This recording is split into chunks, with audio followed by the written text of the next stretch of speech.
ಎಲ್ರಿಗೂ ನಮಸ್ಕಾರ. ಕನ್ನಡತಿಯ ಕಥೆಗಳು ಯೂಟ್ಯೂಬ್ ಚಾನಲ್ಗೆ ನಿಮ್ಮೆಲ್ರಿಗೂ ಸ್ವಾಗತ. ಯಾರೆಲ್ಲ ಸಬ್ಸ್ಕ್ರೈಬ್ ಮಾಡ್ಕೊಳ್ಳದೆ ಕಥೆಗಳನ್ನು ಕೇಳ್ತಿದ್ದೀರಾ, ದಯವಿಟ್ಟು ಸಬ್ಸ್ಕ್ರೈಬ್ ಮಾಡ್ಕೊಂಡು ಕಥೆಗಳನ್ನ ಕೇಳಿ. ಮಾಂಗಲ್ಯದಿಂದ ನಂಟಾದರು ಭಾಗ 2 ಮುಂದುವರಿಸೋಣ. ನಾನು ನಿನ್ನ ಜೊತೆಗೆ ಮಲಗಬೇಕು ಮಿಸಸ್ ಸಾರಾ ಅಂತ ಅಗ್ನಿ ಯಾವುದೇ ಸಂಕೋಚವಿಲ್ಲದೆ ಹೇಳಿದ. ಆ ಗಂಭೀರ ಸ್ವರವನ್ನು ಕೇಳಿ ಸಾರಾ ಕಣ್ಣು ತೆರೆದು ಅವನನ್ನು ನೋಡಿದ್ಲು. ಅವಳ ಕಣ್ಣುಗಳಲ್ಲಿ ನೀರು ತುಂಬಿತ್ತು. ಇದು ಸತ್ಯ ಆಗದೆ ಇರಲಿ ಅಂತ ಅವಳು ಮನಸ್ಸಲ್ಲೇ ಪ್ರಾರ್ಥಿಸಿದ್ಲು. ಏನು ನೋಡ್ತಿದ್ಯಾ? ನಾನು ಹೇಳಿದ್ದು ಕೇಳಿಸ್ಲಿಲ್ವಾ ನಿನಗೆ ಅಂತ ಅವನು ಸಿಟ್ಟಿನಿಂದ ಕೇಳ್ದ. ಅಗ್ನಿ, ನಾನು ಅಂತ ಸಾರಾ ಏನು ಹೇಳಬೇಕು ಅಂತ ಕೂಡ ತಿಳಿದೇ ಅಳತೊಡಗಿದ್ಲು. ನಿನಗೆ ಅದೇ ತಾನೇ ಬೇಕಾಗಿರೋದು. ನನಗಿಷ್ಟ ಇಲ್ದಿದ್ರು ನೀನು ಈ ಮದುವೆಗೆ ಒಪ್ಕೊಂಡಿದ್ದು ನನ್ನ ಜೊತೆಗೆ ಮಲ್ಗೋದಕ್ಕಲ್ವಾ? ಅದನ್ನು ಈಗಲೇ ನಾನು ಪೂರೈಸ್ಬಿಡ್ತೀನಿ ಬಾ ಅಂತ ಅವನು ಅವಳ ಕೈ ಹಿಡಿದು ಹಾಸಿಗೆ ಮೇಲೆ ಎಸ್ತ. ಅವ್ರಿಗೋಸ್ಕರ ಅಲಂಕರಿಸಿದ್ದ ರೋಸ್ ಹೂವುಗಳು ತುಂಬಿದ್ದ ಹಾಸಿಗೆ ಮೇಲೆ ಅವಳು ಬಿದ್ಲು. ನನ್ನನ್ನು ಏನೂ ಮಾಡಬೇಡಿ, ಎಲ್ಲರೂ ಒತ್ತಾಯಿಸಿದ್ರಿಂದ ನಾನು ಅಂತ ಸಾರಾ ಅಳ್ತಲೇ ಇದ್ಲು. ಒತ್ತಾಯ ಅಂತೆ ಒತ್ತಾಯ.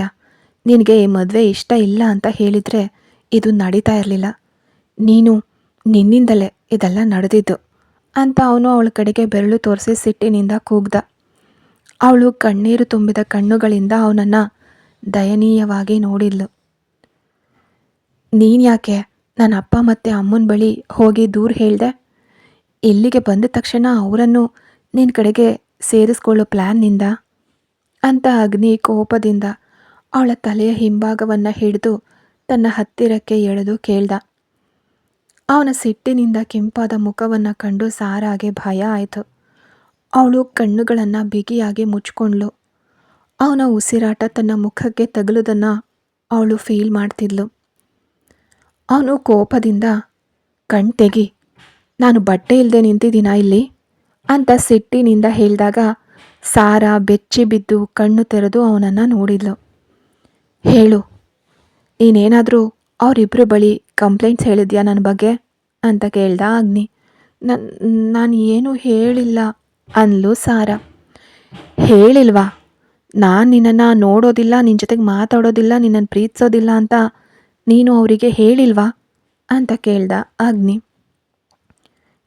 ಇಲ್ಲ, ನಾನು ಹೇಳಿಲ್ಲ, ನಾನು ಯಾರ ಹತ್ರನೂ ಏನೂ ಹೇಳಿಲ್ಲ ಅಂತ ಸಾರಾ ಕಣ್ಣೀರು ಹಾಕ್ತಾ ಹೇಳಿದ್ಲು. ಹೇಳ್ದಿದ್ರೆ ಅದು ನಿನಗೆ ಒಳ್ಳೆಯದು. ನಾನು ಒಂದು ವಿಷಯ ನಿನಗೆ ಹೇಳ್ತೀನಿ, ಅರ್ಥ ಮಾಡ್ಕೊ. ನಾನು ನಿನ್ನನ್ನು ಪ್ರೀತಿಸ್ತೀನಿ ಅಂತ ಆಗಲಿ, ರಕ್ಷಿಸ್ತೀನಿ ಅಂತ ಆಗಲಿ ಎಂದಿಗೂ ನೀನು ಅನ್ಕೋಬೇಡ. ಈ ಜನ್ಮದಲ್ಲಿ ನಾನು ನಿನ್ನನ್ನು ಪ್ರೀತಿಸೋದಿಲ್ಲ. ಅದನ್ನು ನಿರೀಕ್ಷಿಸಿ ನನ್ನ ಮನೆಯಲ್ಲಿ ಇರಲೂ ಬೇಡ. ನೀನು ನನ್ನ ಮನೆಯಲ್ಲಿರೋ ಪ್ರತಿ ಕ್ಷಣವೂ ನಾನು ನಿನಗೆ ಕಣ್ಣೀರು ಮಾತ್ರ ನೀಡ್ತೀನಿ ಅಂತ ಅವನು ಅವಳ ಮುಖದ ಹತ್ರ ಮುಖ ತಂದು ಸಿಟ್ಟಿನಿಂದ ಹೇಳಿದಾಗ ಸಾರಾ ಏನು ಮಾತಾಡದೆ ಅವನನ್ನೇ ನೋಡಿದ್ಲು. ಏನಾಯಿತು? ನಿನ್ನ ನಾಲಿಗೆ ಜಾರು ಹೋಯ್ತಾ? ನನ್ನ ಮನೆಯವರನ್ನು ಒಲಿಸ್ಕೊಳ್ಳೋಕೆ ನಿನ್ನ ನಾಲಿಗೆ ಚೆನ್ನಾಗಿ ಚಲಿಸ್ತಾ ಇತ್ತಲ್ಲ ಅಂತ ಸಿಟ್ಟಿನಿಂದ ಕೇಳ್ದ ಅಗ್ನಿ. ನನ್ನನ್ನು ಬಿಡಿ ಅಗ್ನಿ, ನನಗೆ ನೋವಾಗ್ತಿದೆ, ಪ್ಲೀಸ್ ಅಂತ ಸಾರಾ ಉತ್ತರ ನೀಡದೆ ಕಣ್ಣೀರು ಹಾಕ್ತಾ ಹೇಳಿದ್ಲು. ಈಡಿಯಟ್ ಅಂತ ಸಿಟ್ಟಿನಿಂದ ಉದ್ಗರಿಸಿದ ಅಗ್ನಿ ಬ್ಯಾಗ್ನಿಂದ ಬನಿಯನ್ ಮತ್ತು ಪ್ಯಾಂಟ್ ತಗೊಂಡು ಬಾತ್ರೂಮಿಗೆ ಹೋದ. ಅವನು ಬಾತ್ರೂಮ್ ಒಳಗಡೆ ಹೋಗೋದನ್ನೇ ಸಾರಾ ದಯನೀಯವಾಗಿ ನೋಡ್ತಿದ್ಲು. ನಂತರ ಅಳ್ತಲೇ ಬೆಡ್ ಮೇಲೆ ಮಲಗಿದ್ಲು. ಅವನು ಸ್ನಾನ ಮಾಡಿ ಹೊರಗಡೆಗೆ ಬಂದಾಗ ಸಾರಾ ಬೆಡ್ ಮೇಲೆ ಮೊಣಕಾಲಿನ ಮೇಲೆ ಮುಖ ಇಟ್ಟು ಕೂತಿದ್ಲು. ಸೀರೆನ ಕೂಡ ಬದಲಾಯಿಸಿರಲಿಲ್ಲ. ಏಯ್ ಅಂತ ಅವನು ಸಿಟ್ಟಿನಿಂದ ಕರೆದಾಗ ಅವಳು ಮುಖ ಎತ್ತಿ ನೋಡಿದ್ಲು. ಇನ್ನು ಮುಂದೆ ನಿನ್ನ ಅಮ್ಮನನ್ನು ಕರ್ಕೊಂಡು ಬಂದು ನನಗೆ ಬಯಸೋದೇ ನಿನ್ನ ಕೆಲಸನಾ? ಅಥವಾ ನಾನು ನಿನಗೇನಾದರೂ ಮಾಡಿದ್ನ ಹೀಗೆ ಅಳೋದಕ್ಕೆ ಅಂತ ಸಿಟ್ಟಿನಿಂದ ಕೇಳ್ದ ಅಗ್ನಿ. ಹ್ಞೂ ಅಂತ ಅವಳು ತಲೆ ಅಲ್ಲಾಡಿಸ್ತಾ ಕಣ್ಣೀರು ಒರೆಸ್ಕೊಂಡು ಭಯದಿಂದ ಬೆಡ್ಡಿಂದ ಎದ್ದು ನಿಂತಳು. ಅವನು ಸಿಟ್ಟಿನಿಂದ ಅವಳನ್ನು ನೋಡಿ ರೂಮ್ ಬಾಗಿಲು ತೆರೆದು ಹೊರಟು ಹೋದ. ಅವನು ಹೋದ ನಂತರ ಸಾರಾ ಹೊಸ ಬಟ್ಟೆಗಳನ್ನು ತಗೊಂಡು ಬಾತ್ರೂಮಿಗೆ ಹೋದ್ಲು. ಅವಳ ಮನೆಯ ಸಮೀಪವೇ ಗೌರಿಯವರ ಮನೆ ಇತ್ತು. ಗೌರಿ ಸಾರಾಳ ತಂದೆಯ ತಮ್ಮನ ಹೆಂಡತಿ ಮತ್ತು ಅಗ್ನಿಯ ತಂದೆಯ ಸಂಬಂಧಿ. ಅಗ್ನಿ ಗೌರಿಯವರ ಮನೆಗೆ ಹೋದ. ಮಗನೇ, ಚಹಾ ಕುಡ್ದು ಹೋಗು ಅಂತ ಸುಮತಿ ಅಗ್ನಿ ಹೋಗ್ತಿರೋದನ್ನು ಕಂಡು ಪ್ರೀತಿಯಿಂದ ಕರೆದ್ರು. ಬೇಡ ಆಂಟಿ, ನಾನು ಚಹಾ ಕುಡಿಯೋದಿಲ್ಲ ಅಂದ ಅವನು. ಹಾಗಾದರೆ ಕಾಫಿ ಮಾಡಲಾ, ಹಾಲು ಅಂತ ಕೇಳಿದರು ಅವರು. ಬೇಡ ಆಂಟಿ, ನಾನು ಅದೆಲ್ಲ ಕುಡಿಯೋದಿಲ್ಲ ಅಂತ ಅವನು ಸುಮತಿ ಅವ್ರ ಮುಖ ನೋಡ್ದೇನೆ ಹೇಳ್ತಾ ಗೌರಿ ಮನೆ ಕಡೆಗೆ ಹೋದ. ಅವನು ಹೋಗೋದನ್ನೇ ನೋಡಿ ಸುಮತಿಯವರು ಬೇಸರದಿಂದ ನಿಂತರು. ನಂತರ ಸೀರೆ ಸೆರಗಿನಿಂದ ಕಣ್ಣೀರು ಒರೆಸ್ಕೊಂಡು ಒಳಗಡೆ ಹೋದರು. ಅಗ್ನಿ ಹೋಗಿ ಕಾಲಿಂಗ್ ಬೆಲ್ ಒತ್ತಿದಾಗ 18 ವರ್ಷದ ಹುಡುಗಿ ಬಂದು ಬಾಗ್ಲು ತೆರೆದ್ಲು. ಹೆಲೋ ಸ್ನೇಹ ಅಂತ ಅವನು ನಗ್ತಾ ಅವಳು ಭುಜದ ಮೇಲೆ ಕೈ ಹಾಕ್ತ. ಅಗ್ನಿ ಅಣ್ಣ ಅಂತ ಅವಳು ಕೂಡ ನಗ್ತಾ ಅವನನ್ನು ಅಪ್ಕೊಂಡ್ಲು. ನಿಮ್ಮಮ್ಮ ಎಲ್ಲಿದ್ದಾರೆ ಅಂದ ಅಗ್ನಿ. ಅಡುಗೆ ಮನೆಯಲ್ಲಿದ್ದಾರೆ ಅಂದ್ಲು ಅವಳು. ಸಾರಾ ಅಕ್ಕ ಎಲ್ಲಿದ್ದಾರೆ ಅಂತ ಕೇಳಿದ್ಲು ಅವಳು. ರೂಮ್ನಲ್ಲಿದ್ದಾಳೆ, ಸ್ನಾನ ಮಾಡ್ತಿದ್ದಾಳೆ ಅನಿಸುತ್ತೆ. ನಾನು ಸುಮ್ಮನೆ ಒಬ್ಬನೇ ಕೂತಿದ್ದೆ, ಅದಕ್ಕೆ ಇಲ್ಲಿಗೆ ಬರೋಣ ಅಂದ್ಕೊಂಡು ಬಂದೆ ಅಂದ ಅಗ್ನಿ. ಆಹಾ ಸರಿ ಬಾ ಅಂತ ಅವನ ಧ್ವನಿ ಕೇಳಿ ಗೌರಿ ಅಡುಗೆ ಮನೆಯಿಂದ ಹೊರ ಬಂದು ಹೇಳಿದರು. ಅವನು ಅವ್ರ ಜೊತೆಗೆ ಅಡುಗೆ ಮನೆ ಸ್ಲ್ಯಾಬ್ ಮೇಲೆ ಕೂತ್ಕೊಂಡ. ಅಗ್ನಿ ಅಂತ ಗೌರಿ ಅವರು ಕರೆದಾಗ ಅವನು ಏನು ಅನ್ನುವಂತೆ ಅವರನ್ನು ನೋಡ್ದ. ನಾನು ನಿನಗೆ ಗಂಭೀರವಾಗಿರೋ ವಿಷಯವೊಂದನ್ನು ಹೇಳಬೇಕಿದೆ ಅಂದರು ಗೌರಿ. ಅಲ್ಲಿಂದ ಹೇಳಿರಬೇಕು, ನನಗೆ ಉಪದೇಶ ಮಾಡಿ ಸರಿ ಮಾಡೋಕ್ಕೆ ಅಂತ ಅವನು ವ್ಯಂಗ್ಯದಿಂದ ಹೇಳ್ದ. ಹೇಳಿದರೆ ಏನಾಯ್ತೀಗ? ಅವರು ನಿನ್ನ ತಂದೆ ಮತ್ತು ತಾಯಿ ಅಲ್ವಾ? ಅವರಿಗೆ ನಿನಗೆ ಬುದ್ಧಿ ಹೇಳೋ ಹಕ್ಕು ಮತ್ತು ಅಧಿಕಾರ ಇಲ್ವಾ ಅಂದರು ಗೌರಿ. ಆಂಟಿ, ಸ್ವಲ್ಪ ನೆಮ್ಮದಿ ಸಿಗಲಿ ಅಂತ ನಾನು ಇಲ್ಲಿಗೆ ಬಂದೆ, ಈಗ ನೀವು ಶುರು ಮಾಡಬೇಡಿ ಅಂದ ಅಗ್ನಿ. ನಿನಗೆ ಯಾವ ನೆಮ್ಮದಿ ಇಲ್ದಾಗಿದೆ ಅಗ್ನಿ? ಅವಳು ನಿನ್ನ ಹತ್ರ ಏನು ಕೇಳೋಕೆ ಬಂದಿಲ್ವಲ್ಲ. ನಂತರ ಯಾರು ನಿನ್ನ ನೆಮ್ಮದಿ ಕೆಡಿಸಿದ್ದು? ನಾವಾ? ಅಗ್ನಿ, ನೀನು ಪ್ರೀತಿಸ್ತಿದ್ದವಳು ನಿನ್ನನ್ನು ಬೇಡ ಅಂತ ಹೋಗಿದ್ದಾಳೆ. ಅವಳ ಮೇಲಿಲ್ಲದ ಕೋಪನ ಸಾರಾ ಮೇಲೆ ಯಾಕೆ ತೋರಿಸ್ತಿದ್ಯಾ? ಸಾರಾ ನಿನಗೇನು ತಪ್ಪು ಮಾಡಿದ್ದಾಳೆ? ನಾನು ನೋಡಿದೆ, ನೀನು ಅವಳನ್ನು ನೋಡೋದು ಇಲ್ಲ, ಮಾತಾಡ್ಸೋದು ಇಲ್ಲ. ಮದುವೆಗೆ ಬಂದವರೆಲ್ಲ ಹೀಗೆ ಮಾತಾಡ್ತಿದ್ರು ಅಂದರು ಗೌರಿ. ಏನೋ ಅಂತ ಅಗ್ನಿ ಸಂಶಯದಿಂದ ಕೇಳ್ದ. ಒತ್ತಾಯದಿಂದ ಮದುವೆ ಮಾಡಿಸಿದಾರೋ ಅಂತ. ಹೊಸ ಮದುವೆ ಆದವರ ಯಾವುದೇ ಸಂತೋಷವಾಗಲಿ ಸಂಭಾಷಣೆಯಾಗಲಿ ನಿಮ್ಮ ಮಧ್ಯೆ ಇರಲಿಲ್ಲ ಅಂದರು ಗೌರಿ. ಅವ್ರು ಹೇಳಿದ್ದು ಸತ್ಯನೇ ಅಲ್ವಾ ಆಂಟಿ? ಒತ್ತಾಯದಿಂದ ತಾನೇ ನನಗೆ ಮದುವೆ ಮಾಡಿಸಿದ್ದು. ಅವಳ ವಿಷಯ ನನಗೆ ಗೊತ್ತಿಲ್ಲ, ಆದರೆ ನನ್ನನ್ನು ಎಲ್ಲರೂ ಒತ್ತಾಯ ಮಾಡಿಯೇ ಮದುವೆ ಮಾಡಿಸಿದ್ದು. ನನ್ನ ಮನೆಯಲ್ಲಿ ಪ್ರತಿಯೊಬ್ಬರ ನಾಟಕ ಏನಾಗಿತ್ತು. ನಾನು ಅವಳನ್ನ ಮದುವೆ ಆಗದಿದ್ದರೆ ನನ್ನ ತಾಯಿ ಅಂತಲೇ ಕರಿಬೇಡ, ನಿನಗೆ ತಂದೆ ತಾಯಿನೇ ಇಲ್ಲ. ಓಹ್, ಎಂತೆಂಥ ಎಮೋಷನಲ್ ಡ್ರಾಮಾ ಅಂತ ವ್ಯಂಗ್ಯವಾಗಿ ಹೇಳ್ದ ಅಗ್ನಿ. ಅಗ್ನಿ, ಏನೇ ಆದರೂ ನಿನಗೆ ಒಂದು ವೈವಾಹಿಕ ಜೀವನ ಬೇಡವಾ? ನಿನ್ನ ತಂದೆ ಮತ್ತು ತಾಯಿ ಅದನ್ನು ಬಯಸೋದು ತಪ್ಪ? ಅವರಿಗೂ ಆಸೆ ಇರಬಾರ್ದಾ ತಮ್ಮ ಮಕ್ಕಳ ಜೀವನ ನೋಡಬೇಕು ಅಂತ? ಅದು ನಿನಗೆ ಅರ್ಥ ಆಗೋದಿಲ್ವಾ? ನೀನು ನಾಳೆ ತಂದೆ ಆಗ್ತೀಯಾ, ಆವತ್ತು ನಿನಗೆ ಇದರ ನೋವು ಅರ್ಥ ಆಗತ್ತೆ ಅಂದರು ಗೌರಿ. ಎಂದಿಗೂ ನನಗೇನು ಅರ್ಥ ಆಗೋದಿಲ್ಲ. ಅವರೇ ಸರಿ, ಅವ್ರು ಮಾತ್ರವೇ ಸರಿ. ಮತ್ತು ನಾನು ತಂದೆ ಆಗೋದು ಅದು ಕನಸಾಗಿ ಮಾತ್ರ ಉಳಿಯುತ್ತೆ ಅಂತ ವ್ಯಂಗ್ಯವಾಡ್ದ ಅಗ್ನಿ. ಅಗ್ನಿ ಅಣ್ಣ, ಸಾರಾ ಅಕ್ಕ ತುಂಬ ಒಳ್ಳೆಯವಳು ಅಣ್ಣ ಅಂದ್ಲು ಸ್ನೇಹ. ಅವಳ ಅಂದ ಅಗ್ನಿ. ಅಗ್ನಿ, ಸುಮ್ಮನೆ ವಿಷಯ ತಿಳಿದೆ ನೀನೇನೇನೋ ಹೇಳಬೇಡ. ನಮಗೆಲ್ಲ ಸಾರಾ ಚೆನ್ನಾಗಿ ಗೊತ್ತು, ಅವಳು ಒಳ್ಳೆ ಹುಡುಗಿ ಅಂದರು ಗೌರಿ. ಅದಕ್ಕೆ ನಾನು ಏನು ಮಾಡಬೇಕು ಅಂತ ಹೇಳ್ತಿರೋದು ನೀವೀಗ ಅಂದ ಅಗ್ನಿ. ನೀನು ಏನು ಮಾಡೋದು ಬೇಡ, ಅವಳ ಮೇಲೆ ಈ ಕೋಪ ತೋರಿಸ್ತಾ ಇದ್ರೆ ಸಾಕು ಅಂದರು ಗೌರಿ. ಅದು ಯಾವುದೂ ಸಾಧ್ಯ ಇಲ್ಲ. ನನಗೆ ಯಾರ ಮುಂದೆಯೂ ನಟಿಸೋಕೆ ಬರೋದಿಲ್ಲ. ನಾನು ಹೀಗೇನೆ, ಕೋಪ ಬಂದರೆ ಕೋಪ ತೋರಿಸ್ತೀನಿ, ಅದನ್ನು ಬದಲಾಯಿಸೋಕೆ ನನಗೆ ಸಾಧ್ಯ ಇಲ್ಲ ಅಂದ ಅಗ್ನಿ. ನೀನು ಕೋಪ ತೋರಿಸ್ಬೇಡ ಅಂತ ನಾನು ಹೇಳ್ತಿಲ್ಲ, ಅದು ವ್ಯರ್ಥ ಆಗಬಾರ್ದು ಅಷ್ಟೇ ಅಂದರು ಗೌರಿ. ಆಲೋಚಿಸ್ತೀನಿ ಅಂದ ಅಗ್ನಿ. ಅವಳು ಎಲ್ಲಿ? ಬರೋವಾಗ ಅವಳನ್ನು ಯಾಕೆ ಕರ್ಕೊಂಡು ಬರಲಿಲ್ಲ ಅಂದರು ಗೌರಿ. ನಾನು ಯಾಕೆ ಅವಳನ್ನು ಕರ್ಕೊಂಡು ಬರಬೇಕು? ಅವಳಿಗೇನು ಕಾಲಿಲ್ವಾ ನಡ್ಕೊಂಡು ಬರೋಕೆ ಅಂದ ಅಗ್ನಿ. ಅಗ್ನಿ, ನಿನಗೇನಾಗಿದೆ ಅಂತ ಕೋಪದಿಂದ ಕೇಳಿದ್ರು ಗೌರಿ. ನಾನು ಹೊರಟಾಗ ಅವಳು ಸ್ನಾನಕ್ಕೆ ಹೋಗಿದ್ಲು, ನಾನು ಬಂದಿದ್ದು ಬಹುಶಃ ಅವಳಿಗೆ ಗೊತ್ತಿರಲ್ಲ ಅಂತ ನಿರ್ಲಕ್ಷ್ಯದಿಂದ ಹೇಳ್ದ ಅಗ್ನಿ.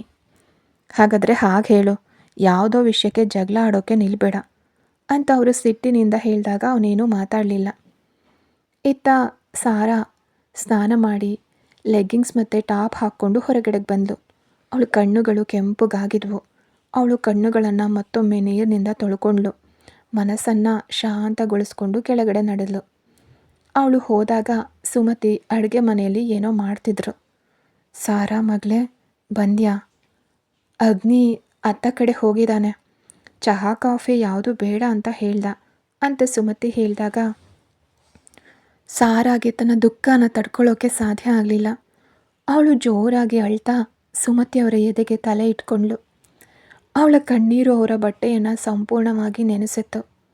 ಮಗಳೇ ಸಾರಾ ಅಂತ ಸುಮತಿ ಕಣ್ಣೀರು ಹಾಕ್ತಾ ಸಮಾಧಾನ ಮಾಡಿದ್ರು. ಅಮ್ಮ, ನಂಗೆ ತಡೆಯೋಕೆ ಆಗ್ತಿಲ್ಲ. ಅಗ್ನಿಗೆ ನನ್ನ ಮೇಲೆ ದ್ವೇಷ. ಅವರು ನನ್ನನ್ನು ಎಂದಿಗೂ ಪ್ರೀತಿಸೋದಿಲ್ಲ. ನನಗೆ ಇದೆಲ್ಲವೂ ಬೇಡವಾಗಿತ್ತು ಅಮ್ಮ ಅಂತ ಸಾರಾ ಗೋಳಾಡ್ತಿದ್ಲು. ಸುಮತಿ ಅವಳ ಮುಖವನ್ನು ಮೇಲಕ್ಕೆತ್ತಿ, ನೋಡು ಮಗಳೇ, ಜೀವನದಲ್ಲಿ ಸಮಸ್ಯೆಗಳು ಇದ್ದೇ ಇರ್ತವೆ. ಪ್ರತಿಯೊಂದು ಕ್ಷಣವೂ ಖುಷಿಯಾಗಿರೋಕ್ಕೆ ಸಾಧ್ಯ ಇಲ್ಲ, ಹಾಗೆ ಯಾವಾಗಲೂ ದುಃಖವಾಗಿರೋಕ್ಕೂ ಸಾಧ್ಯ ಇಲ್ಲ. ಈಗ ಅವನು ನಿನ್ನನ್ನು ಪ್ರೀತಿಸ್ದೇ ಇಲ್ಲದೆ ಇರಬಹುದು, ಆದರೆ ಅದು ಅವನ ತಪ್ಪಲ್ಲ. ಅವನು ಹಲವು ವರ್ಷಗಳಿಂದ ಆ ಹುಡುಗಿಯನ್ನು ಪ್ರೀತಿಸ್ತಾ ಇದ್ದ ಅಲ್ವಾ? ಅವಳೇ ಅವನ ಜೀವವಾಗಿದ್ಲು. ಆ ಮದುವೆ ನಡಿಬೇಕು ಅಂತ ಅವನು ಎಷ್ಟೆಲ್ಲ ಕನಸು ಕಂಡಿದ್ನೋ, ಆದರೆ ವಿಧಿಯಾಟದಂತೆ ಅದು ನಡೀಲಿಲ್ಲ. ಈಗ ನಿನ್ನನ್ನು ಮದುವೆ ಆಗೋದು ಅವನಿಗೆ ಅನಿವಾರ್ಯವಾಯಿತು. ಎಲ್ಲವೂ ಸಮಯದ ನಿರ್ಧಾರ, ಬೇಸರ ಮಾಡ್ಕೋಬೇಡ ಅಂತ ತಿಳಿ ಹೇಳಿದರು. ಆದರೂ ಅಮ್ಮ, ಎಷ್ಟು ದಿನ ಅಂತ ನಾನು ಸಹಿಸ್ಕೊಳ್ಳಿ ಅಂತ ಸಾರಾ ಬಿಕ್ಕುತ್ತಾ ಕೇಳಿದ್ಲು. ಅವನು ಏನಾದರೂ ಅಂದಾಗ ನೀನು ಎದುರು ಮಾತಾಡಬೇಡ. ನೀವು ಒಟ್ಟಿಗೆ ಜೀವನ ನಡೆಸೋವಾಗ ಅವನೇ ಎಲ್ಲನೂ ಅರ್ಥ ಮಾಡ್ಕೋತಾನೆ. ಅಲ್ಲಿವರೆಗೆ ತಾಳ್ಮೆಯಿಂದ ಇರು. ಅವನು ಆ ಹುಡುಗಿನ ಅತಿಯಾಗಿ ಪ್ರೀತಿಸಿದ್ರಿಂದಲೇ ಹೀಗೆ ನಡ್ಕೊಳ್ತಿರಬಹುದು ಅಂದರು ಸುಮತಿ. ಸಾರಾ ತಲೆ ಆಡಿಸ್ತಾ ಕಣ್ಣೀರು ಒರೆಸ್ಕೊಂಡ್ಳು. ಅಗ್ನಿ ಗೌರಿ ಮನೆ ಕಡೆಗೆ ಹೋಗಿದ್ದಾನೆ, ನೀನು ಹೋಗು ಅಂತ ಸುಮತಿ ಹೇಳಿದಾಗ ಸಾರಾ ಅತ್ತ ಕಡೆಗೆ ನಡೆದ್ಲು. ಸಾರಾಳ ತಂದೆಗೆ ಕೇವಲ ಒಬ್ಬನೇ ಅಣ್ಣ, ಅವರೇ ಸ್ನೇಹಾಳ ತಂದೆ. ಹಾಗಾಗಿ ಅವರು ಪಕ್ಕಪಕ್ಕದ ಮನೆಯಲ್ಲೇ ವಾಸ ಇದ್ದಾರೆ. ಸಾರಾ ಮತ್ತು ಸ್ನೇಹ ನಡುವೆ ವಯಸ್ಸಿನ ವ್ಯತ್ಯಾಸವಿದ್ರು. ಅವರು ತುಂಬ ಒಳ್ಳೆ ಫ್ರೆಂಡ್ಸು. ಎಲ್ಲ ವಿಷಯಗಳನ್ನು ಅವರು ಮುಚ್ಚುಮರೆ ಇಲ್ಲದೆ ಹಂಚ್ಕೊಳ್ತಾರೆ. ಸಾರಾಳ ಅಮ್ಮ ಸುಮತಿ ಮತ್ತು ಸ್ನೇಹಾಳ ಅಮ್ಮ ಗೌರಿ ಸಹೋದರಿಯರಂತೆ ಇರ್ತಾರೆ. ಈಗ ಸಾರಾ ಗೌರಿ ಮನೆಗೆ ಹೋದ್ಲು. ಬಾಗಿಲು ತೆರೆದೇ ಇತ್ತು. ಒಳಗಡೆ ಹೋದಾಗ ಅಗ್ನಿ ಕೌಂಟರ್ ಟಾಪ್ ಮೇಲೆ ಕೂತು ನಗ್ತಾ ಮಾತಾಡ್ತಿರೋದನ್ನು ಸಾರಾ ನೋಡಿದ್ಲು. ಅವಳು ಮೊದಲ ಬಾರಿಗೆ ಅವನು ನಗೋದನ್ನು ನೋಡ್ತಿದ್ಲು. ಅಗ್ನಿ ಕೆಂಪು ಟೀ ಶರ್ಟ್ ಮತ್ತು ಬ್ಲ್ಯಾಕ್ ಕಲರ್ ಟ್ರ್ಯಾಕ್ ಪ್ಯಾಂಟ್ ಹಾಕ್ಕೊಂಡಿದ್ದ. ಒದ್ದೆಯಾದ ಕೂದಲು ಅವನ ಹಣೆ ಮೇಲೆ ಬಿದ್ದಿದ್ವು. ಸಾರಾ ಅಕ್ಕ ಬಾ ಅಂತ ಸ್ನೇಹ ಕರೆದ್ಲು. ಸಾರಾ ಅಡುಗೆ ಮನೆಗೆ ಹೋದ ತಕ್ಷಣವೇ ಅಗ್ನಿಯ ಮುಖದಲ್ಲಿದ್ದ ನಗು ಮಾಯವಾಯಿತು. ಅದು ಸಾರಾಗೂ ಅರ್ಥ ಆಯಿತು. ಆದರೂ ಅವಳು ಅದನ್ನು ತಲೆಗೆ ಹಾಕ್ಕೊಳ್ಳಿಲ್ಲ. ಮಗಳೇ, ಚಹಾ ಮಾಡಿಕೊಡ್ಲಾ ಅಂತ ಗೌರಿ ಕೇಳಿದಾಗ ಸಾರಾ ತಲೆ ಆಡಿಸಿದ್ಲು. ಸ್ನೇಹ ಸಾರಾಗೆ ಕುತ್ಕೊಳ್ಳೋಕೆ ಚೇರ್ ತಂದುಕೊಟ್ಲು. ಅಗ್ನಿ ಫೋನ್ನಲ್ಲೇ ಮಗ್ನನಾಗಿದ್ದ. ಗೌರಿಯವರು ಸಾರಾಳ ಸೀರೆ ಮತ್ತು ಅಂದವನ್ನು ಹೊಗಳುತ್ತಾ ಮಾತಾಡ್ತಿದ್ರು. ಅದನ್ನು ಕೇಳ್ತಿದ್ದಂತೆ ಅಗ್ನಿ ಫೋನಿನಿಂದ ತಲೆ ಎತ್ತಿ ಸಾರಾಳನ್ನು ನೋಡಿದ. ಆ ಕ್ಷಣ ಅವರಿಬ್ಬರ ಕಣ್ಣುಗಳು ಸಂಧಿಸಿದ್ವು. ಸ್ನೇಹ ತನ್ನ ಫೋನ್ನಲ್ಲಿ ಫೋಟೋ ತೋರಿಸ್ತಾ, ಅಕ್ಕ ರೂಮ್ ಹೇಗಿದೆ, ನಾನೇ ರೆಡಿ ಮಾಡಿದ್ದು ಅಂದ್ಲು. ನೀನಾ ಅಂತ ಅಗ್ನಿ ಸಂಶಯದಿಂದ ಕೇಳ್ದ. ಹೌದು, ಸಾರಾ ಅಕ್ಕಂಗೆ ಗೊತ್ತು. ಸೋನಾ ಮತ್ತು ಶಿಲ್ಪ ಕೂಡ ನಂಗೆ ಹೆಲ್ಪ್ ಮಾಡಿದ್ರು ಅಂದ್ಲು ಸ್ನೇಹ. ಅಗ್ನಿ ರೂಮ್ ಹೇಗಿತ್ತು ಅಂತ ಕೇಳಿದಾಗ ನಾನು ಗಮನಿಸ್ಲಿಲ್ಲ, ನಾಳೆ ನೋಡಿ ಹೇಳ್ತೀನಿ ಅಂತ ಅಗ್ನಿ ಅಸಡ್ಡೆಯಾಗಿ ಅಂದ. ಹಾಗಾದರೆ ಸ್ನಾನ ಮಾಡಿದ್ದು ಯಾವ ರೂಮ್ನಲ್ಲಿ ನೀನು ಅಂತ ಕೇಳಿದ್ಲು ಸ್ನೇಹ. ಅದೇ ರೂಮ್ನಲ್ಲಿ, ಆದರೆ ನಾನು ಗಮನಿಸ್ಲಿಲ್ಲ ಅಂತ ಹೇಳ್ದ ಅಗ್ನಿ. ಸ್ನೇಹ ಅವನ ಮಾತು ಕೇಳಿ ಮುಖ ಸಿಂಡರಿಸ್ಕೊಂಡ್ಳು. ಸಾರಾ ಏನಾದರೂ ಮಾತಾಡೋಕ್ಕೆ ಹೋದರೆ ಅಗ್ನಿ ಕೋಪದಿಂದ ಅವಳನ್ನೇ ನೋಡ್ತಿದ್ದ. ನಂತರ ಬೇಸರಗೊಂಡ ಅಗ್ನಿ, ನಂಗೆ ತುಂಬ ಟಯರ್ಡ್ ಆಗಿದೆ, ಹೋಗಿ ಮಲಗ್ತೀನಿ ಅಂತ ಹೇಳಿ ಸಾರಾಳ ಮನೆ ಕಡೆಗೆ ಹೋದ. ಅಗ್ನಿ ಸಾರಾಳನ್ನು ಗಮನಿಸದೆ ಹೋಗಿದ್ದು ನನ್ನ ನೋಡಿ ಗೌರಿ ಮತ್ತು ಸ್ನೇಹಾಗೆ ಸಿಟ್ಟು ಬಂತು. ಮಗಳೇ, ಬೇಸರ ಮಾಡ್ಕೋಬೇಡ, ಅವನು ಹೊರಗಡೆ ಮಾತ್ರ ಹಾಗೆ, ಒಳಗಡೆ ತುಂಬ ಒಳ್ಳೆಯವನು ಅಂತ ಗೌರಿ ಸಮಾಧಾನಪಡಿಸಿದ್ರು. ಇಲ್ಲ ಆಂಟಿ, ಅವ್ರ ಮನಸ್ಸಿನಲ್ಲಿ ಆ ಹುಡುಗಿಯ ನೆನಪು ಮಾತ್ರ ತುಂಬಿದೆ, ಅದು ಎಂದಿಗೂ ಹೋಗೋದಿಲ್ಲ ಅಂತ ಸಾರಾ ಬಿಕ್ಕಿ ಬಿಕ್ಕಿ ಅಳೋಕೆ ಶುರು ಮಾಡಿದ್ಲು. ಗೌರಿ ಮತ್ತು ಸ್ನೇಹ ಅವಳನ್ನು ಸಮಾಧಾನ ಪಡಿಸಿದ್ರು. ನಂತರ ಸಾರಾ ಮನೆಗೆ ಬಂದಳು. ರಾತ್ರಿ ಸುಮತಿ ಅವರು ಊಟಕ್ಕೆ ಕರೆದಾಗ ಸಾರಾ ತನ್ನ ರೂಮಿಗೆ ಹೋದಾಗ ಅಗ್ನಿ ಮಲಗಿದ್ದ. ಅವನನ್ನು ಎಬ್ಸೋಕೆ ಸಾರಾಗೆ ಭಯ ಆಯಿತು. ಆದರೂ ಧೈರ್ಯ ಮಾಡಿ ಅವನ ಹತ್ರಕ್ಕೆ ಹೋದ್ಲು. ಅಗ್ನಿ ಅಗ್ನಿ ಅಂತ ಅವಳು ಕರೆದ್ರೂ ಅವನು ಎದ್ದೇಳಲಿಲ್ಲ. ಅವನ ಕೈಯನ್ನು ಮುಟ್ಟಿ ಕರೆದಾಗ ಅವನು ಕಣ್ಣು ತೆರೆದ. ಸಾರಾ ಅಂತ ಗೊತ್ತಾದ ಕೂಡಲೇ ಕೋಪದಿಂದ ಅವಳನ್ನೇ ನೋಡ್ದ. ಏನಿದು, ನಿದ್ರೆ ಮಾಡೋಕ್ಕೂ ಬಿಡೋದಿಲ್ವಾ ಅಂತ ಸಿಟ್ಟಿನಿಂದ ಕೇಳ್ದ. ಅಮ್ಮ ಊಟ ಮಾಡೋಕೆ ಹೇಳಿದ್ರು ಅಂತ ಸಾರಾ ಹೇಳಿದಾಗ, ನನಗೆ ಹಸಿವಿಲ್ಲ ಅಂತ ಒಂದು ಸಲ ಹೇಳಿದ್ದೀನಿ, ನನಗೆ ಒಂದೇ ಮಾತನ್ನು ಮತ್ತೆ ಮತ್ತೆ ಹೇಳೋದು ಇಷ್ಟ ಇಲ್ಲ ಅಂತ ಖಾರವಾಗಿ ಹೇಳ್ದ ಅಗ್ನಿ. ಆದರೆ ಮಧ್ಯಾಹ್ನ ಸ್ವಲ್ಪ ತಾನೇ ತಿಂದಿದ್ರಿ ಅಂತ ಸಾರಾ ಕೇಳಿದಾಗ, ನನ್ನ ಹೆಲ್ತ್ ನೋಡ್ಕೊಳ್ಳೋಕೆ ನನಗೆ ಗೊತ್ತು, ಹಸಿವಾದಾಗ ನಾನೇ ತಿಂತೀನಿ ಅಂತ ಹೇಳಿ ಅವನು ಬಾತ್ರೂಮಿಗೆ ಹೋದ. ಸಾರಾ ಕಣ್ಣೀರು ತುಂಬಿದ ಕಣ್ಣುಗಳಿಂದ ಅವನು ಹೋಗೋದನ್ನು ನೋಡ್ತಾ ಕೂತ್ಲು. ನಂತರ ಅವಳು ಕೆಳಗಡೆ ಇಳಿದಾಗ ಅವನೆಲ್ಲಿದ್ದಾನೆ ಅಂತ ಕೇಳಿದ್ರು ಸುಮತಿ. ಹಸಿವಿಲ್ಲ ಅಂತ ಹೇಳಿದ್ರಮ್ಮ ಅಂತ ದುಃಖದಿಂದ ಹೇಳಿದ್ಲು ಸಾರಾ. ನಾನೇ ಹೋಗಿ ಕರಿತೀನಿ ಅಂತ ಸುಮತಿ ಅಗ್ನಿಯ ರೂಮಿನ ಕಡೆಗೆ ನಡೆದರು. ಸಾರಾ ಕಣ್ಣೀರು ತುಂಬಿದ ಕಣ್ಣುಗಳಿಂದಲೇ ಅವರನ್ನು ನೋಡಿ ನಕ್ಲು. ಸುಮತಿ ಅಗ್ನಿಯ ರೂಮ್ ಕಡೆಗೆ ನಡೆದ್ರು. ಅಮ್ಮನಿಗೆ ಅಗ್ನಿ ಬೈದ್ಬಿಡ್ತಾನೋ ಏನೋ ಅನ್ನೋ ಆತಂಕ ಭಯದಿಂದ ಸಾರಾ ಉಗ್ರನ್ನ ಕಚ್ತಾ ಅಲ್ಲೇ ನಿಂತಳು. ಸುಮತಿ ರೂಮಿಗೆ ಹೋದಾಗ ಅಗ್ನಿ ಫೋನ್ ನೋಡ್ತಾ ಮಲಗಿದ್ದ. ಅವರನ್ನು ಕಂಡ ಕೂಡಲೇ ಥಟ್ಟನೆ ಎದ್ದು ಕೂತ. ಮಗನೇ ಅಂದರು ಸುಮತಿ. ಏನಾಯಿತು ಆಂಟಿ ಅಂದ ಅಗ್ನಿ. ಬಾ ಊಟ ಮಾಡೋಣ ಅಂತ ಸುಮತಿ ಪ್ರೀತಿಯಿಂದ ಕರೆದ್ರು. ನನಗೆ ಹಸಿವಿಲ್ಲ ಆಂಟಿ, ಅದಕ್ಕೆ ಊಟ ಬೇಡ ಅಂತ ಹೇಳಿದ್ದು ಅಂದ ಅಗ್ನಿ. ನಾನು ಎಲ್ಲನೂ ರೆಡಿ ಮಾಡಿ ಇಟ್ಟಿದ್ದೀನಿ ಮಗನೇ, ನೀನು ಮೊದಲನೇ ಸಲ ಇಲ್ಲಿಗೆ ಬಂದಿರೋದು, ಹೀಗೆ ಊಟ ಮಾಡದೆ ಮಲಗಿದ್ರೆ ನನಗೆ ಬೇಸರ ಆಗುತ್ತೆ, ದಯವಿಟ್ಟು ಸ್ವಲ್ಪನಾದರೂ ತಿನ್ನು ಅಂತ ಸುಮತಿ ಬಲವಂತ ಮಾಡಿದರು. ಅವ್ರ ಮಾತನ್ನು ನಿರಾಕರಿಸೋಕೆ ಅಗ್ನಿಗೆ ಮನಸ್ಸಾಗಲಿಲ್ಲ. ಆಂಟಿ ನೀವು ಹೊರಡಿ, ನಾನು ಬರ್ತೀನಿ ಅಂದ. ಸುಮತಿ ಅಡುಗೆ ಮನೆಗೆ ಹೋದರು. ಅವ್ರು ಬರಲಿಲ್ವಾ ಅಂತ ಸುಮತಿ ಒಬ್ಬರೇ ಬರೋದನ್ನು ಕಂಡು ಸಾರಾ ಆತಂಕದಿಂದ ಕೇಳಿದ್ಲು. ಈಗ ಬರ್ತಾನೆ, ಊಟ ಬಡಿಸೋಕೆ ಹೇಳಿದ್ದಾನೆ ಅಂತ ಸುಮತಿ ನಗ್ತಾ ಹೇಳಿದರು. ಅಮ್ಮನ ಮೇಲೆ ಏನಾದರೂ ಸಿಟ್ಟು ಮಾಡ್ಕೊಂಡೋ ಏನೋ ಅಂತ ಸಾರಾ ಭಯದಿಂದ ಕೇಳಿದ್ಲು. ಇಲ್ಲ, ಮೊದಲು ಹಸಿವಿಲ್ಲ ಅಂದಿದ್ದ, ನಂತರ ಬರ್ತೀನಿ ಅಂತ ಒಪ್ಕೊಂಡಿದ್ದಾನೆ ಅಂದರು ಸುಮತಿ. ಸಾರಾ ಮತ್ತು ಸುಮತಿ ಸೇರಿ ಊಟನ ಟೇಬಲ್ ಮೇಲೆ ಇಟ್ಟರು. ಅಗ್ನಿ ಬಂದು ಕೈ ತೊಳ್ಕೊಂಡು ಊಟಕ್ಕೆ ಕೂತ್ಕೊಂಡ. ಸಾರಾ ಬಡ್ಸೋಕೆ ಹೋದಾಗ ಅಗ್ನಿ ಅವಳ ಕೈಯಿಂದ ಸೌಟನ್ನು ಕಿತ್ಕೊಂಡ. ನನಗೆ ಬೇಕಾಗಿದ್ದನ್ನು ನಾನು ಬಡಿಸ್ಕೊಂಡು ತಿಂತೀನಿ, ಯಾರಿಗೂ ತೊಂದರೆ ಬೇಡ ಅಂತ ಅಗ್ನಿ ಅಹಂಕಾರದಿಂದ ಹೇಳ್ದ. ಸಾರಾ ಸುಮತಿಯನ್ನು ನೋಡಿ ಮೌನವಾದ್ಲು. ಅವಳು ಅವನ ಪಕ್ಕದ ಕುರ್ಚಿಲಿ ಕುತ್ಕೊಂಡು ಊಟ ಮಾಡೋಕ್ಕೆ ಶುರು ಮಾಡಿದ್ಲು. ನೀನು ನಾಡಿತಾನೆ ವಾಪಸ್ ಹೋಗೋದು, ಬೆಳಗ್ಗೆ ಬ್ರೇಕ್ಫಾಸ್ಟ್ಗೆ ಏನು ಬೇಕು ಅಂತ ಸುಮತಿ ಕೇಳಿದರು. ಏನೂ ಬೇಡ ಆಂಟಿ, ನಾಳೆ ನನ್ನ ಫ್ರೆಂಡ್ಸ್ ಬರ್ತಿದ್ದಾರೆ, ಅದಕ್ಕೆ ನಾನು ನಾಳೆ ಬೆಳಗ್ಗೆ ಮನೆಗೆ ಹೋಗ್ತೀನಿ, ನಾಡಿದ್ದು ಬೆಳಗ್ಗೆ ವಾಪಸ್ ಬರ್ತೀನಿ ಅಂತ ಹೇಳ್ದ ಅಗ್ನಿ. ನಂತರ ಅವನು ಊಟ ಮುಗಿಸಿ ಎದ್ದ. ಮಗನೇ ಸ್ವಲ್ಪ ತಿಂದ್ಯಲ್ಲ, ಯಾವುದೂ ಇಷ್ಟ ಆಗಲಿಲ್ವಾ ಅಂತ ಕೇಳಿದರು ಸುಮತಿ. ಅದಕ್ಕಲ್ಲ ಆಂಟಿ, ನನಗೆ ಹಸಿವಿರಲಿಲ್ಲ, ಬಲವಂತ ಮಾಡಿದ್ರಿ ಅಂತ ತಿಂದೆ ಅಷ್ಟೆ ಅಂತ ಹೇಳಿ ಕೈ ತೊಳ್ಕೊಂಡು ರೂಮಿಗೆ ಹೋದ. ಸಾರಾ ಕೈ ತೊಳ್ಕೊಂಡು ಸುಮತಿ ಬಳಿ ಹೋದ್ಲು. ಸುಮತಿ ಅವರು ಪಾತ್ರೆ ತೊಳಿತಿದ್ರು. ಮಗಳೇ ಹೋಗಿ ಮಲಗು, ಅವನು ಕಾಯ್ತಿರ್ಬೋದು ನಿನಗೋಸ್ಕರ ಅಂದರು ಸುಮತಿ. ಅಮ್ಮ, ಅಗ್ನಿ ನನ್ನನ್ನು ಕಾಯ್ತಾರಾ, ಸುಮ್ಮನೆ ತಮಾಷೆ ಮಾಡಬೇಡಿ ಅಂತ ಸಾರಾ ಬೇಸರದಿಂದ ಹೇಳಿದ್ಲು. ಮಗಳೇ ಅಂತ ಕರೆದ ಸುಮತಿ ಅವಳ ಭುಜದ ಮೇಲೆ ಕೈ ಇಟ್ಟರು. ಸಾರಾಳ ಕಣ್ಣುಗಳು ತುಂಬಿದ್ವು. ಸಾರಾ, ಎಲ್ಲನೂ ಸರಿ ಆಗುತ್ತೆ, ಅಳಬೇಡ ಅಂತ ಸಮಾಧಾನ ಮಾಡಿದರು.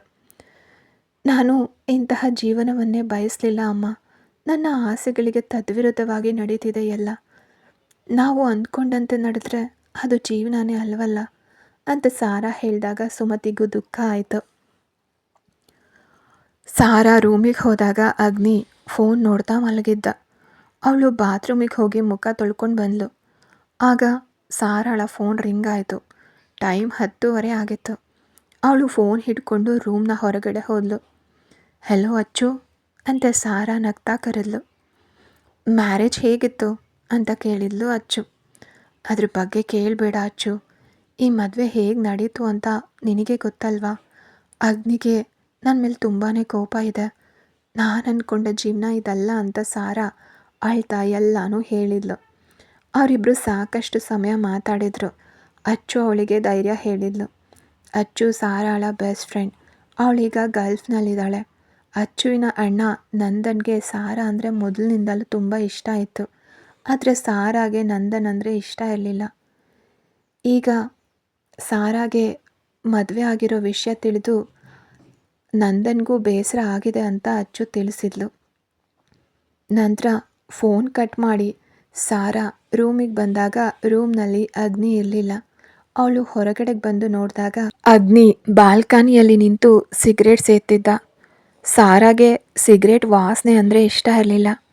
ಅಗ್ನಿ ಮತ್ತೆ ಪಫ್ ತೆಗೆದುಕೊಳ್ಳೋಕೆ ಸಿಗರೇಟ್ನ ತುಟಿಗೆ ಇಟ್ಟಾಗ ಸಾರಾ ಬಂದು ಅದನ್ನು ಕಿತ್ತೆಸೆದ್ಲು. ಇದರಿಂದ ಕೋಪಗೊಂಡ ಅಗ್ನಿ ಏಯ್ ಅಂತ ಅರ್ಚಿ ಸಾರಾ ಕೆನ್ನೆಗೆ ಬಲವಾಗಿ ಹೊಡೆದ. ಅವಳು ನೆಲಕ್ಕೆ ಬಿದ್ದು ಅಳ್ತಾ ಅವನನ್ನೇ ನೋಡಿದ್ಲು. ಕತೆ ಮುಂದುವರಿಯುತ್ತೆ. ಯಾರೆಲ್ಲ ಸಬ್ಸ್ಕ್ರೈಬ್ ಮಾಡ್ಕೊಳ್ಳದೆ ಕತೆಗಳನ್ನ ಕೇಳ್ತಿದ್ದೀರಾ, ದಯವಿಟ್ಟು ಸಬ್ಸ್ಕ್ರೈಬ್ ಮಾಡ್ಕೊಂಡು ಕತೆಗಳನ್ನ ಕೇಳಿ. ಹಾಗೆ ಕತೆ ಇಷ್ಟ ಆಗ್ತಿದ್ರೆ ಲೈಕ್ ಮಾಡಿ.